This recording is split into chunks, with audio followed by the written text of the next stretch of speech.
বৃষ্টিপাত কিছুটা কমলেও পাহাড়ি ঢল ও ভূমিধসে এখনও বিপর্যস্ত পার্বত্য অঞ্চলের জনজীবন।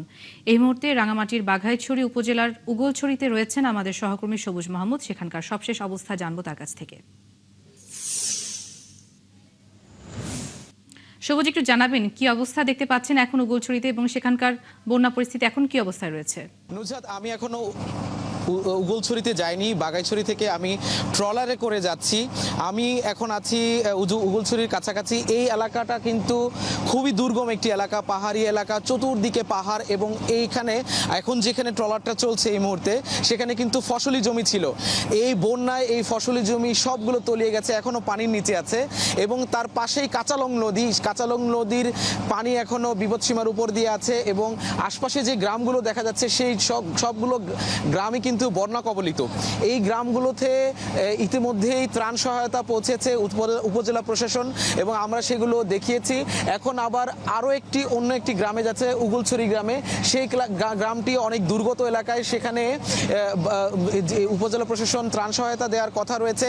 আমরা সেখানে গিয়ে দেখব যে আসলে তাদের কি অবস্থা। এবং আপনাকে নুজাত জানিয়ে রাখি যে এই যে বন্যা পানি এই যে এখন দেখা যাচ্ছে এর চেয়েও প্রায় 10 ফিট উচ্চতায় পানি ছিল। তার মানে এখানে যে গ্রামগুলোর বাড়িগুলো আপনারা দেখতে পাচ্ছেন সেগুলোর প্রায় কিন্তু টিন ছুঁই পানি ছিল। এখন বাড়ির উঠোনটা কিছুটা ভেসে উঠেছে, কিন্তু আশেপাশের যে রাস্তাগুলো আছে চলাচল করার জন্য এবং বাচ্চাদের স্কুলে যাওয়ার জন্য সেই রাস্তাগুলো কিন্তু কোনোটাই এখন আর ঠিক নেই, সবগুলো ভেঙে পড়েছে।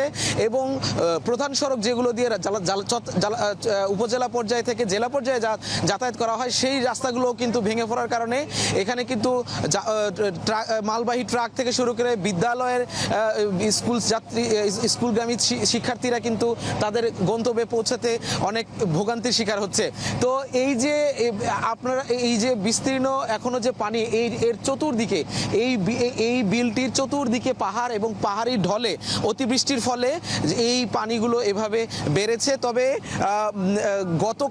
গতকালকে থেকে আজকে পর্যন্ত কিন্তু যে বৃষ্টিপাত সেটা কিন্তু একটু কম আছে। আমি সারাদিন ধরে আজকে বাঘাইছড়িতে আছি, সেই বাঘাইছড়িতে কিন্তু আমি ওইভাবে বৃষ্টি দেখিনি। তবে অন্যান্য অঞ্চলে কিছুটা বৃষ্টি আছে। যদি এভাবে বৃষ্টিপাত কমে যায় এবং বৃষ্টিপাত ওইভাবে ভারী বর্ষণ না হয় তাহলে কিন্তু বন্যা পরিস্থিতির যে উন্নতি হচ্ছে সেগুলো কিন্তু অব্যাহত থাকবে। তবে এখনও আপনাকে জানিয়ে রাখি অনেক জায়গায় আশ্রয় কেন্দ্রও কিন্তু এখনো মানুষজন আছে যারা বাড়িতে ফিরতে পারতেছে না, তাদের বাড়িঘরগুলো বসবাসের এখন অনুপযোগী হয়নি। নুজাত, রাঙামাটির বাঘাইছড়ি এলাকার বন্যা পরিস্থিতির খবরাখবর।